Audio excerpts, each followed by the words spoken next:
क्या आपने कभी सोचा है कि उस बच्चे का भविष्य क्या होगा जो पढ़ने में बचपन से बहुत कमज़ोर हो और 9वीं 10वीं 11वीं कक्षा में नकल करके पास हुआ हो और 12वीं कक्षा में जब नकल ना हुई तो फिर वो 12वीं कक्षा में फेल हो गया हो। तो शायद आपको लगेगा कि ऐसा बच्चा अपनी ज़िंदगी के अंदर कुछ भी नहीं कर पाएगा, लेकिन अगर कुछ करने की लगन और कुछ बनने का जुनून हो तो एक 12th फेल लड़का भी आईपीएस ऑफिसर बन सकता है। आज हम बात करेंगे मध्य प्रदेश में रहने वाले मनोज शर्मा जी की, जो 2005 के अंदर आईपीएस बने और हिंदी भाषा बोलने के माध्यम से उन्होंने आईपीएस का इंटरव्यू क्लियर किया। बता दें कि मनोज कुमार जी ने पहले ही 3 अटेम्प्ट दे दिए थे और उन्होंने फिर अपना चौथा अटेम्प्ट के अंदर इस चीज को क्लियर किया, जो कि उनका लास्ट अटेम्प्ट था। और जब वो इंटरव्यू के अंदर गए तो उसके बाद एक चौंका देने वाली बात उन्होंने इंटरव्यूअर के आगे रखी, जिससे कि सारे के सारे लोग इम्प्रेस हो गए। तो वो क्या था, चलिए जानते हैं। उन्होंने बताया कि इंटरव्यू पैनल से जिस तरह से मेरी बात शुरू हुई तो उन्हें समझ में आ गया कि ये लड़का इंग्लिश में कमज़ोर है। फिर उन्होंने मेरे सामने सवाल रखा कि आपको इंग्लिश नहीं आती है तो आप कैसे प्रशासन चलाएंगे।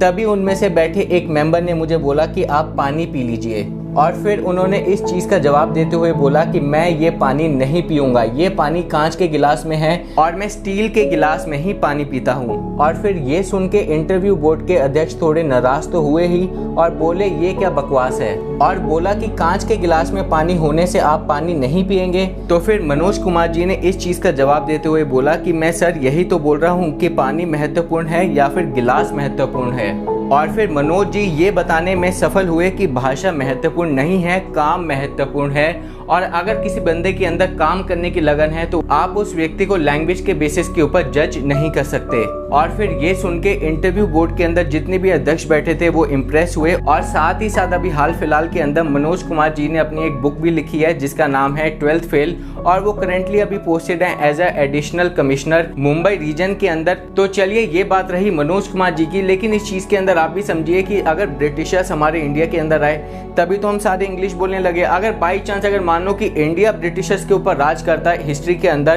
तो ये भी तो हो सकता था कि इंग्लैंड वाले हिंदी की भाषा सीखते और ऐसे में उनके देश में भी हिंदी बोलने के ऊपर विचार किया जाता। तो इस चीज़ के अंदर आप भी सोचिए कि ऐसा भी हो सकता था कि हमारे देश के अंदर इंग्लिश को इम्पोर्टेंस ना देकर हिंदी को इम्पोर्टेंस दिया जाता और ऐसे में ब्रिटिशर्स भी आज हिंदी सीख रहे होते। तो इस चीज़ के अंदर आप ये समझ लीजिए कि एक लैंग्वेज बिल्कुल भी इम्पोर्टेंट नहीं होती। इम्पोर्टेंट क्या होता है, एक व्यक्ति की स्किल्स, उसकी नॉलेज और साथ ही साथ उसका ज़िंदगी को देखने का नज़रिया। तो चलिए दोस्तों, आज की इस वीडियो को यहीं पे एंड करते हैं। अगर आपको भी वीडियो अच्छी लगे तो प्लीज़ लाइक कीजिए, इस चैनल को सब्सक्राइब कीजिए और ऐसी जीके की नॉलेज लेने के लिए आगे की वीडियोस के लिए अपडेट रहिए। धन्यवाद।